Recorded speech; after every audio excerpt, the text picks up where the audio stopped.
Good morning student. ગઈકાલના વિડીયોમાં આપણે વાન્ડરવાલ સમીકરણ તથા એમાં રહેલા વાન્ડરવાલ અચળાંક એ અને બી વિશેનો અભ્યાસ કર્યો હતો, જે ખૂબ અગત્યના હતા.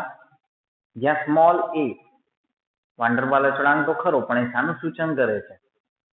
તો વાયુના કણો વચ્ચે આંતરાણવીય આકર્ષણ બળનું સૂચન કરે છે. જેના ઉપરથી આપણે એક બે પ્રશ્ન પણ જોયેલા. આ બધા ટોપિક પૂરા થાય એટલે છેલ્લે પાછા એના પ્રશ્નો લઈશું. બી લીટર પ્રતિ મોલ કદનું સૂચન કરે છે, જે 1 મોલ વાયુ દ્વારા લીટરમાં રોકાયેલું કદ હતું. જેમ કદ મોટું થશે, અણુ મોટો થાય, એમ કદ મોટું થાય, એમ એના મૂલ્ય વધતા હતા. ટોપિકમાં હવે આગળ આપણે જઈએ છીએ. એ ટોપિકમાં પેજ નંબર 147 ઉપર સંકોચનીયતા અવયવ અથવા સંકોચનીયતા, સંકોચન, બીજી ભાષામાં કહીએ તો દબનીય અવયવ પણ કહી શકાય. સંકોચનીયતા અથવા દબનીય અવયવ, ઇંગ્લિશમાં જેને આપણે કમ્પ્રેસિબિલિટી ફેક્ટર તરીકે ઓળખવામાં આવે છે. આગળ આપણે એક આવો ગ્રાફ જોયેલો. એમાં ફેર હતો, એમાં પીવી વિરુદ્ધ પી નો ગ્રાફ હતો. હવે આ શું છે એ આપણે અહીંયા સમજીએ. આપણું આદર્શ વાયુ સમીકરણ છે પીવી બરાબર એનઆરટી. પણ એમાં આપણે એવું જોયું કે બે અભિધારણાઓમાં ભૂલ હતી કે એમની વચ્ચે કોઈ આકર્ષણ બળો હોતા નથી અને પાત્રના કુલ કદની સાપેક્ષ એનું કદ અવગણી શકાય તેવું છે. જેના કારણે વાસ્તવિક વાયુઓ આદર્શ વર્તણૂકથી વિચલન દર્શાવે છે. તો હવે ક્યારે આ વાયુઓ આદર્શ બની શકે એના વિશેનો અભ્યાસ આપણે અહીંયા સંકોચનીયતા અવયવમાં કરીશું. પીવી બરાબર એનઆરટી છે, તો અહીંયા ગુણાકારમાં એનઆરટી બધા એકબીજાના ગુણાકારમાં છે. તો પીવી અપોન એનઆરટી ત્રણે નીચે લાવું તો ઇઝ ઇક્વલ ટુ અહીંયા ગુણાકારમાં 1 કહી શકાય. પીવી અપોન એનઆરટી ભાગાકારમાં લાયા પીવી ના, તો અહીંયા શું વધે? તો ગુણાકારમાં 1 વધે. જેને આપણે પીવી અપોન એનઆરટી ને ઝેડ તરીકે ઓળખીએ છીએ. અને એ ઝેડ એટલે સંકોચનીયતા અવયવ. જ્યાં ઝેડ સંકોચનીયતા અવયવ. તો આદર્શ વાયુ માટે એનું મૂલ્ય હંમેશા કેટલું હોય? તો 1 હોય. એ પીવી અપોન એનઆરટી એટલે કે ઝેડ વિરુદ્ધ પી નો આપણે એક ગ્રાફ અહીંયા દોર્યો છે કે જેમ આપણે તાપમાન વધારે હોય એમ વાયુના કણો ખૂબ ઝડપથી ગતિ કરતા હોય, એની સરેરાશ ઝડપ વધારે હોય. જે આપણે આગળ મેક્સવેલ બોલ્ટ્ઝમેનના વહેંચણી વક્રમાં પણ અભ્યાસ કર્યો હતો કે તાપમાનના વધારા સાથે એની ગતિ ઉર્જા વધવાની છે, ઝડપ વધવાની છે, વેલોસિટી વેગ વધવાનો છે. તાપમાનમાં જેમ આપણે ઘટાડો કરીએ એમ અણુઓ વચ્ચેની ગતિ ઉર્જા ઘટશે, એ નજીક આવશે, આકર્ષણ બળો કાર્યરત થશે અને માટે એ વિચલન દર્શાવશે. આદર્શ વાયુ એ એવો છે કે કોઈ પણ તાપમાને અને દબાણે દબનીય અવયવનું મૂલ્ય 1 જોવા મળે છે. દબનીય અવયવ ઝેડ, તો અહીંયા મૂલ્ય 0.2, 0.4, 6, 8 અને 1. તો રેડ કલરની લાઈન છે આદર્શ વાયુ માટે, જે શાનું સૂચન કરે છે કે always Z is equal to 1 જોવા મળે છે. હવે તમે ગ્રાફમાં પણ જોઈ શકો છો કે નીચા દબાણે, તો નીચા દબાણે જુઓ કોઈ પણ વાયુ હોય, નાઇટ્રોજન, હાઇડ્રોજન, મિથેન કે CO2, એ ઝેડની નજીક જોવા મળે છે. એટલે નીચા દબાણે વાસ્તવિક વાયુઓ આદર્શ વર્તણૂક ધરાવે છે. નીચા દબાણે વાસ્તવિક વાયુઓ આદર્શ વર્તણૂક ધરાવે છે.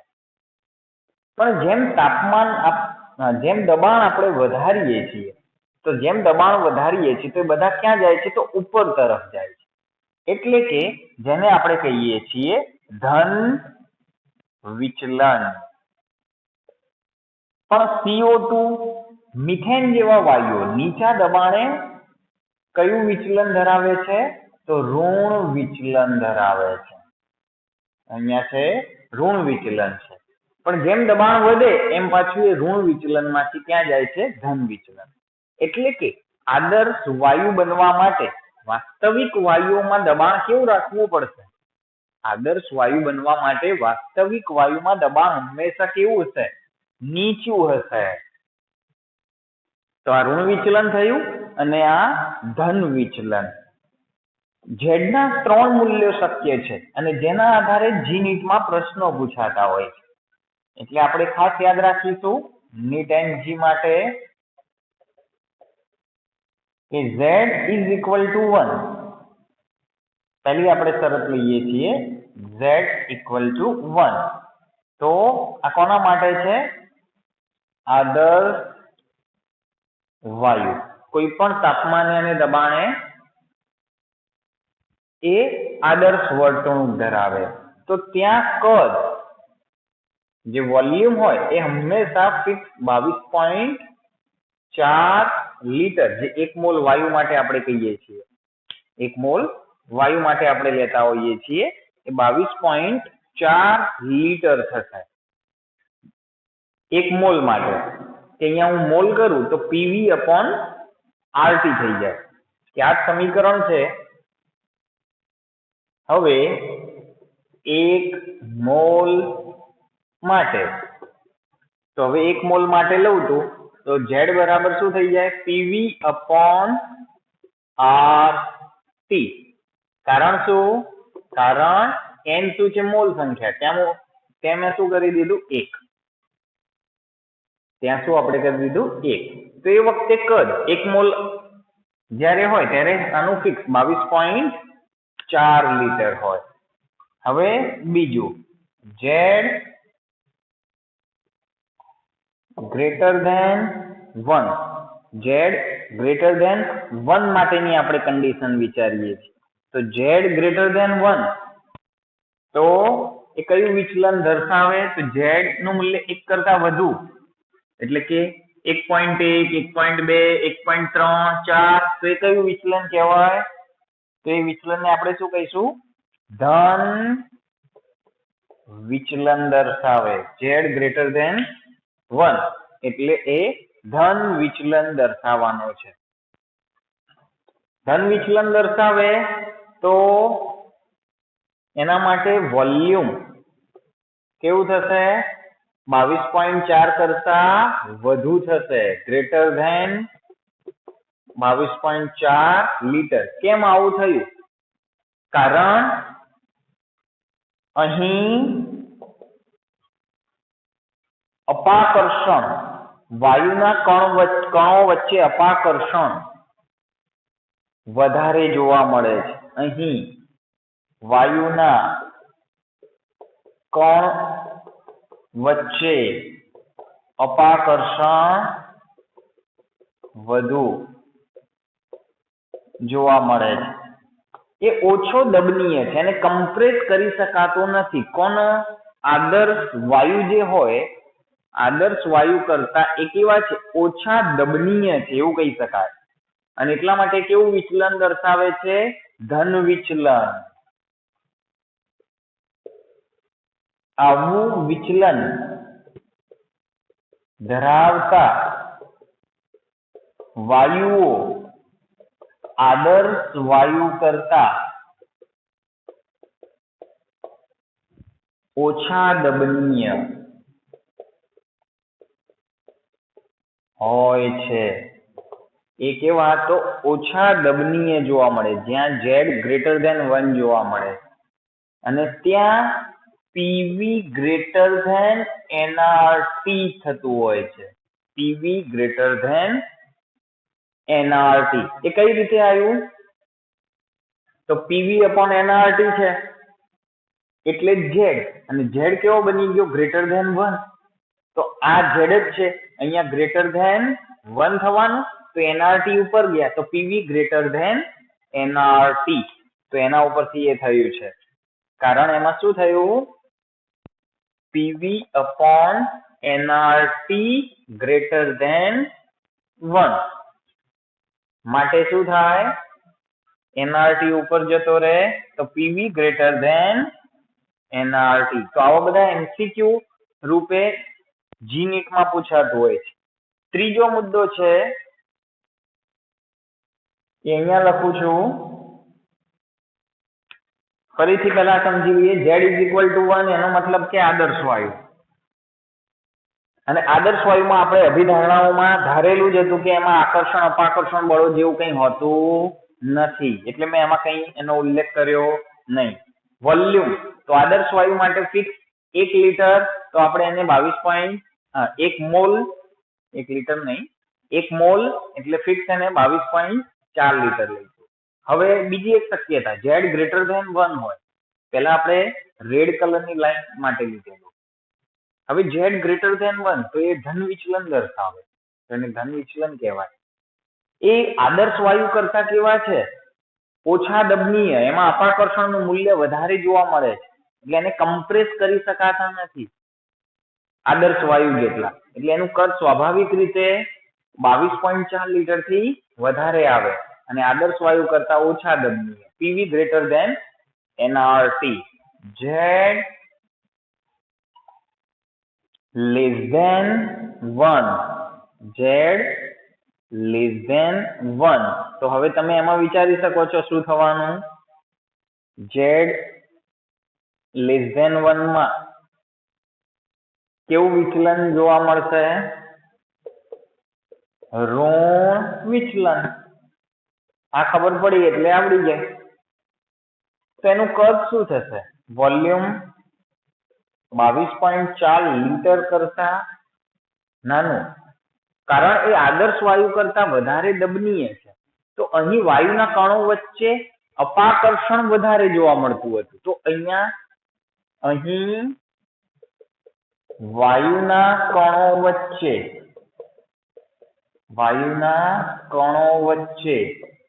આકર્ષણ વધુ જોવા મળે છે. આકર્ષણ વધુ જોવા મળે છે. આવું વિચલન ધરાવતા વાયુઓ આદર્શ વાયુ કરતા વધુ દબનીય હોય છે. કેવા છે? વધુ દબનીય. એક કરતા મૂલ્ય ઓછું એટલે નીચે આ બાજુનો વિચાર કરીએ તો આટલા ભાગનો, તે વધારે દબનીય હોય તાપમાનના દબાણના આ ગાળામાં, તો એ આદર્શ વાયુ કરતા ઋણ વિચલન ધરાવે છે. જ્યારે હાઇડ્રોજન નાઇટ્રોજન ઉપર છે થોડા, ધન વિચલન કહેવાય. આ ઋણ વિચલન, તે વધારે દબનીય છે. કેમ? એમાં આકર્ષણ બળની માત્રા વધારે જોવા મળે છે અપાકર્ષણ બળની માત્રા કરતા, એટલે એ વધારે દબનીય હોય. તો એમાં પીવી લેસ ધેન એનઆરટી, કારણ આના જેવું પીવી અપોન એનઆરટી, આ ગ્રેટર ધેન હતું એની જગ્યાએ લેસ ધેન થાય, તો એનઆરટી ઉપર જવાનું, તો લેસ ધેન થવાનું. તો આ આપણે ખાસ બધું યાદ રાખીશું કે એમાં 3 પ્રકારની કન્ડિશન જોવા મળે છે. તો આદર્શ વાયુથી એની આપણે આ કમ્પેરિઝન જોઈ. આ એસટીપી મૂલ્ય આપણે દર્શાવ્યા છે બધા, સ્ટાન્ડર્ડ ટેમ્પરેચર એન્ડ પ્રેશર. આ STP standard temperature and pressure, એનું કદ 22.4 લીટર. આદર્શ હોય તો 22.4. આદર્શ ના હોય તો બે શક્યતા હશે, ધન વિચલન, ઋણ વિચલન. ગોખવાની જરૂર નથી, ધન વિચલન ગ્રાફ ઉપર જશે, ઓછા દબનીય છે. ઝેડ શું છે? કમ્પ્રેસિબિલિટી ફેક્ટર, દબનીય અવયવ છે. સંકોચનીયતા અવયવ અથવા દબનીય અવયવ. વાયુ ઓછો દબાવી શકાય તેવો દબનીય અવયવ, વાયુ ઓછો દબાવી શકાય તેવો એટલે ગ્રેટર ધેન 1. આ દબનીય અવયવ ગ્રેટર ધેન 1 તો ઓછો દબાવી શકાય. તો આદર્શ 22.4 દબાવતા દબાવતા આવીએ તો એવું વિચારવાનું કે 22.4 સુધી હોય છે. તો હવે એનાથી ઓછો દબનીય છે એટલે મૂલ્ય 22.4 થી કેવું થાય? વધારે થાય. જ્યારે આ એનાથી વધારે દબનીય છે તો આ મુદ્દા બુકમાં નથી આપ્યા, એટલે મૂળ આપેલા છે પણ આઈડિયા આવે એવા નથી. સ્ક્રીનશોટ લઈ લેવાનો અને નોંધ કરવાની છે. હવે આ જ ગ્રાફ ઉપરથી આપણે જે વાસ્તવિક વાયુ છે એ આદર્શ ક્યારે બને એનો જ એક બીજો આપણે ગ્રાફ હમણાં સમજીએ છીએ. પણ એ સમજવા માટે આ જરૂરી છે કોન્સેપ્ટ. તો તમે સ્ક્રીનશોટ લઈ લેજો, હું થોડું ઉપરનું કાઢી નાખું છું.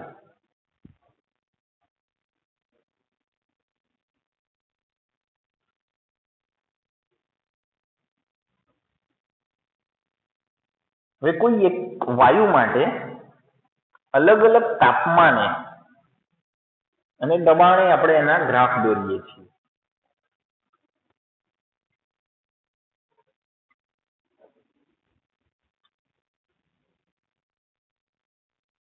આ ગ્રાફ એક એક્સ્ટ્રા ગ્રાફ છે જે બુકમાં નથી આપેલો.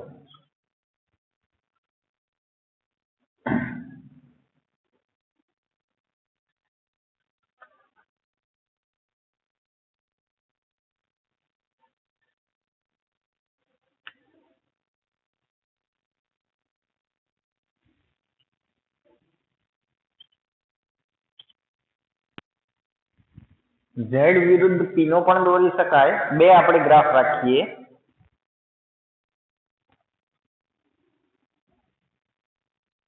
જે આપણે હમણાં દોરેલો છે એવો જ એક રાખીએ છીએ. ઝેડ એટલે પીવી અપોન એનઆરટી વિરુદ્ધ પી નો. આમાં આપણે અલગ અલગ વાયુ લીધા હતા, એની જગ્યાએ હું એક જ પ્રકારનો વાયુ લઉં છું.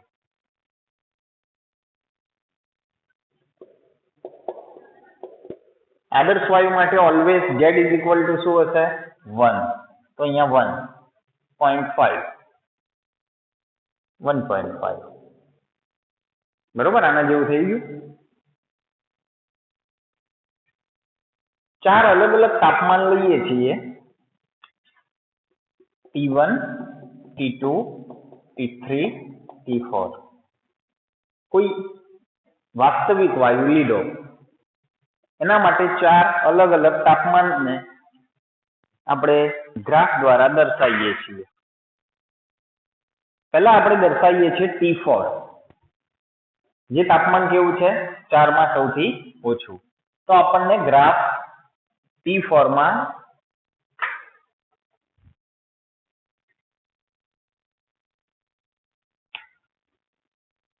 એના જે દબાણ સાથેનો જે સંબંધ હોય તે દબાણ વધારતા જઈએ છીએ તો એમાં ગ્રાફ આપણને આ પ્રમાણે મળે છે. T4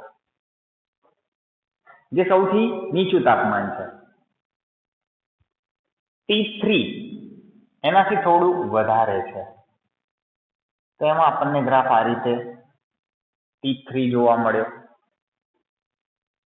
T2 અને T1 હવે તમે એઝમ્પશન એટલે કે ધારણા કરી શકશો. T2 છે અને હવે આપણે જઈએ છીએ T1 તરફ.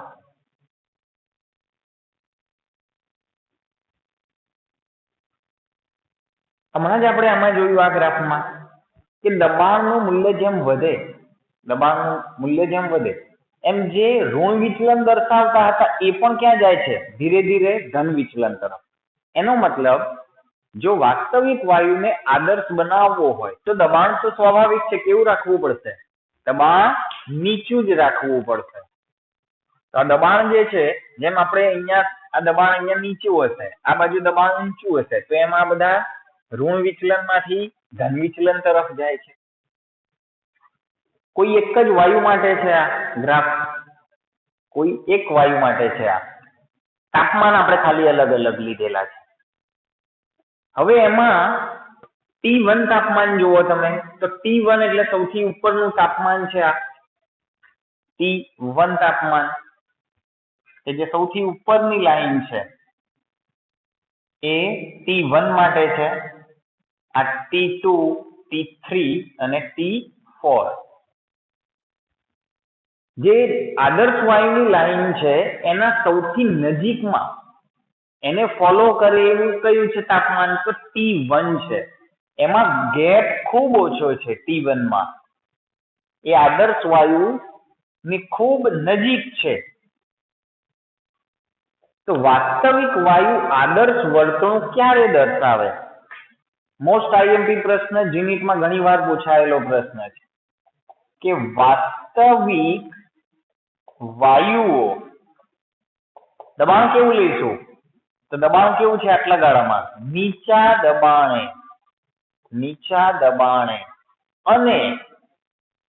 દબાણે અને તાપમાન કયું લેવું પડે? T1, T2, T3 T4 દબાણ નીચું લઈ લીધું.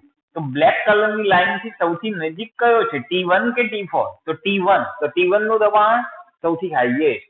તો વાસ્તવિક વાયુ નીચા દબાણે અને ઊંચા તાપમાને આદર્શ વર્તણૂક ધરાવે છે.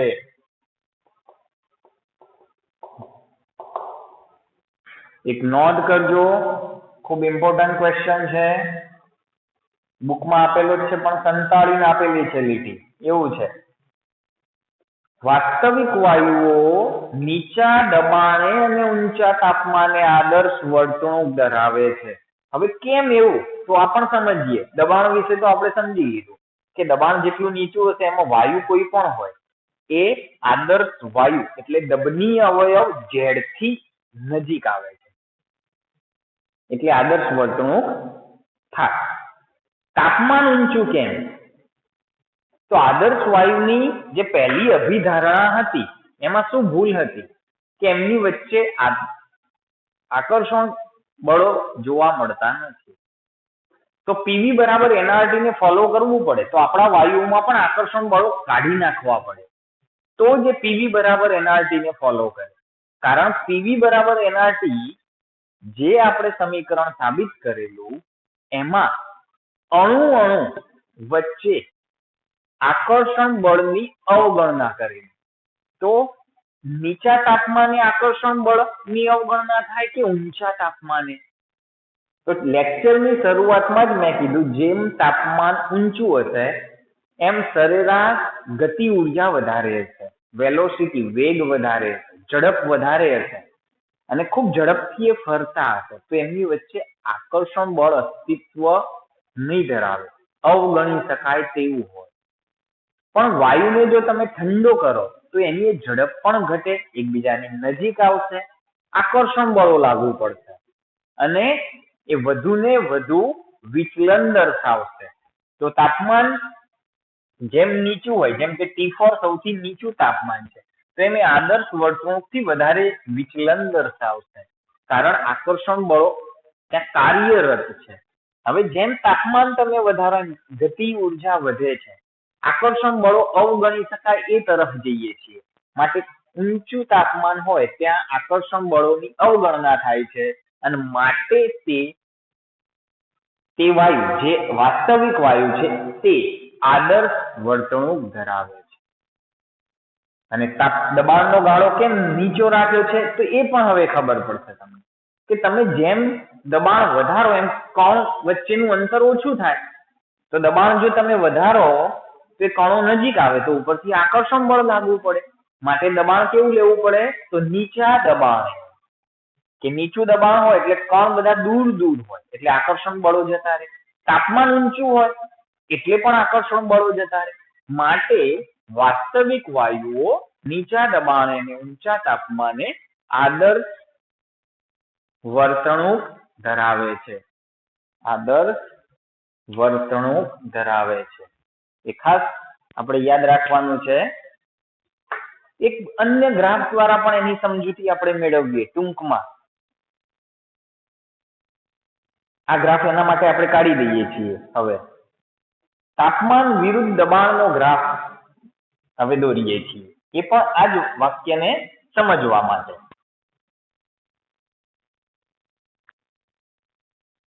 આ ગ્રાફ આપણે બધા એક્સ્ટ્રા છે જે આપેલા નથી બુકમાં એવા.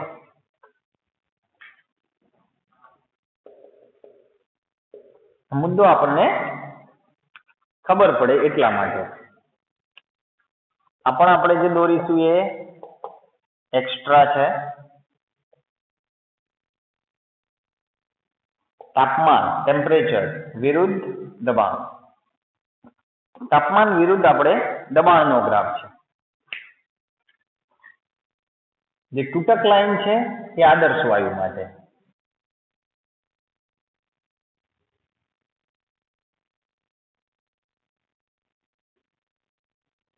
તૂટક લાઈન શાનું સૂચન કરે છે? અહીંયા લખું છું સાઈડમાં, આદર્શ વાયુ. હવે આપણે લઈએ છીએ ડાર્ક લાઈન, એ વાસ્તવિક વાયુ માટે લઈએ છીએ, બ્લુ કલર માટે. તાપમાન અહીંયા જેમ જઈશું ઉપર તરફ એમ તાપમાનમાં શું થવાનું છે? વધારો. આ બાજુ જઈશું એમ દબાણમાં વધારો થશે. બરોબર? તો આ T1 સૌથી નીચું તાપમાન એવું વિચારીએ. પેલામાં T1 વધારે હતું તો ચલો આમાં T1 વધારે કરી દઈએ.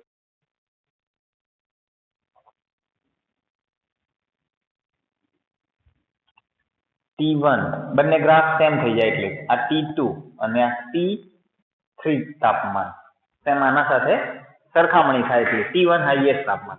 આ નીચું તાપમાન છે તો અહીંયા વિચલન વધારે જોવા મળે. જેમ તાપમાન વધશે એમ એનો એક ગેપ પણ ઓછો થાય. તો તાપમાન વિરુદ્ધ દબાણનો ગ્રાફ છે તેમ એના જેવો જ આવે. આ લાઈન છે એ આદર્શ વાયુ માટે છે, આ વાસ્તવિક વાયુ માટે. તો અહીંયા એ ફોલો કરતું નથી, ઘણું બધું વિચલન દર્શાવે છે. વિચલન અહીંયા ઓછું થયું, અહીંયા આટલા સુધી એ આદર્શ જેવી જ વર્તણૂક ધરાવે છે. તો હવે એના ઉપરથી આપણે એક આગળનો મુદ્દો શીખીએ છીએ કે જે આટલો ભાગ છે કે જ્યાં સુધી આદર્શ વર્તણૂક દર્શાવે છે દબાણના ચોક્કસ ગાળામાં, તો દબાણ અહીંયાથી આટલા સુધીનું, એ ગાળામાં અહીંયા એ આદર્શ વર્તણૂક ધરાવે છે. દબાણના ચોક્કસ ગાળામાં આ T1 તાપમાને એ આદર્શ વર્તણૂક ધરાવે છે. એ તાપમાનને બોઇલ તાપમાન અથવા બોઇલ બિંદુ કહે છે.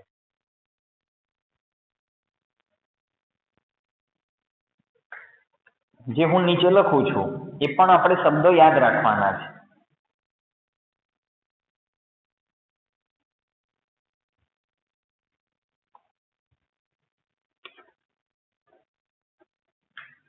આ ગ્રાફ પણ આનો જ એના માટે જ છે.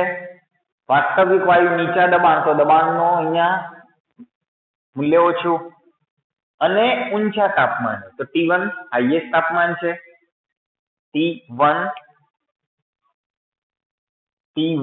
હાઈએસ્ટ તાપમાન છે, T3 લોએસ્ટ તાપમાન છે. આદર્શ વર્તણૂક ધરાવે છે વાસ્તવિક વાયુઓ. તો એ આદર્શ વર્તણૂક ક્યાં જોવા મળી આપણને? બરોબર? દબાણના નિયત ગાળામાં વાસ્તવિક વાયુઓ જે તાપમાને આદર્શ વર્તણૂક ધરાવે છે અથવા દર્શાવે છે, આદર્શ વર્તણૂક દર્શાવે છે. કોન્સેપ્ટ સમજવાનો છે. વ્યાખ્યાઓ બુક જેવી જ લીટી ટુ લીટી ગોખવી જરૂરી નથી. દબાણના નિયત ગાળામાં, તો આ દબાણનો નિયત ગાળો થયો. વાસ્તવિક વાયુ, તો આ બધા વાસ્તવિક વાયુ માટે જ છે. જે તાપમાને આદર્શ વર્તણૂક દર્શાવે છે આદર્શ વર્તણૂક દર્શાવે છે તે તાપમાનને જે તે વાયુ માટે બોઇલિંગ તાપમાન અથવા એનું બીજું નામ છે બોઇલિંગ બિંદુ કહે છે. આખા ગ્રાફ માટે તાપમાન તો ફિક્સ અચળ જ છે કે ધારો કે નાઇટ્રોજન વાયુ હોય તો 51 ડિગ્રી સેલ્સિયસ તાપમાન એવું છે કે જેને બોઇલ તાપમાન તરીકે ઓળખવામાં આવે છે. 51 ડિગ્રી સેલ્સિયસ તાપમાને તે આદર્શ વર્તણૂક ધરાવે છે. એ મૂલ્ય તૈયાર કરવાના નથી. 51 ડિગ્રી સેલ્સિયસ બરોબર. આ 51 છે તો આ પછી ઓછું 30 25 કેવું હશે, આ 10 કે 15 હશે. તો દબાણ તો આમાં T3 માં એટલું જ છે જેટલું T2 માં છે. T1 માં એ દબાણ જ છે.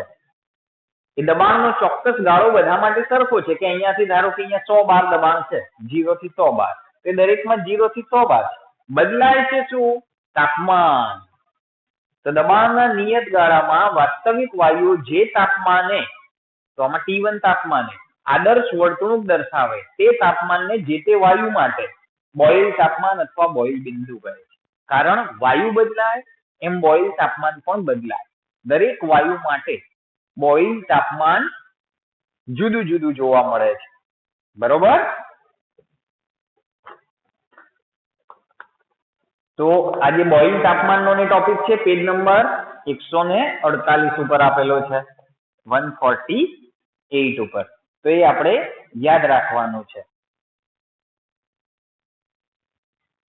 દબાણના વધારા સાથે કમ્પ્રેસિબિલિટી ફેક્ટર Z ધીરે ધીરે વધે જતો હોય. કેટલાક વાયુ માટે આપણે હમણાં જોયું કે ઘટે છે અને પછી ધીરે ધીરે વધે જાય દબાણના વધારા સાથે. જે ઇમ્પોર્ટન્ટ છે એ મેં G-NEET-ના મુદ્દા અને ગ્રાફ દોરી દીધો છે. તો આનો એક સ્ક્રીનશોટ લઈ લો.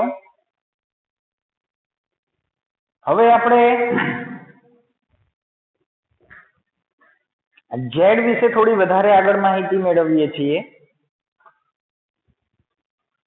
કે Z બરાબર PV વાસ્તવિક અપોન NRT.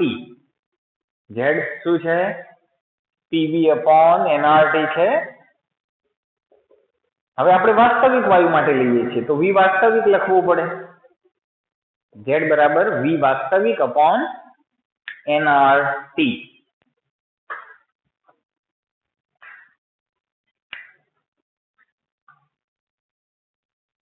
PV V આદર્શ, NRT થાય આદર્શ માટે લઉં તો PV આદર્શ બરાબર NRT. તો હવે એમાં P ને હું નીચે લઈ જઉં તો NRT અપોન P એવું થાય. P નીચે લઈ ગયો તો V આદર્શ બરાબર NRT અપોન P. આ P છે અને નીચે લાવી દઉં છું તો Z બરાબર V વાસ્તવિક અપોન NRT અપોન P. જેમ કે ભાગાકારમાં ભાગાકાર આવ્યો, ભાગાકારમાં ભાગાકાર તો ગુણાકારમાં જાય એ તમે જાણો છો. તો આ P ક્યાં જવાનું? સીધો ઉપર. એટલે મેં ખાલી આ P નીચે લાવ્યો છું, કઈ ફેર પડતો નથી. તો NRT અપોન P બરાબર શું છે? V આદર્શ. તો એની કિંમત આપણે હવે એમાં મૂકી દઈએ. તો Z બરાબર V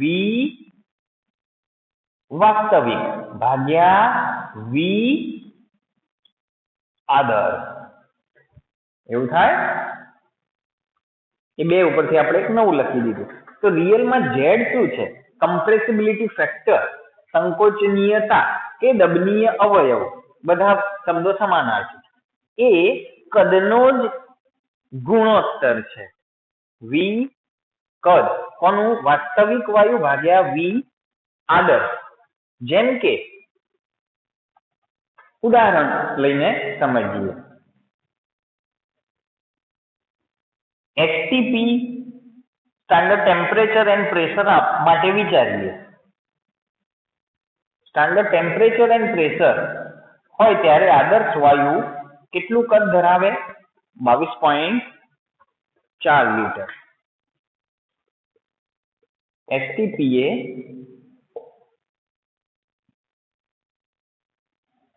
આદર્શ વાયુ 22.4 લીટર કદ ધરાવે.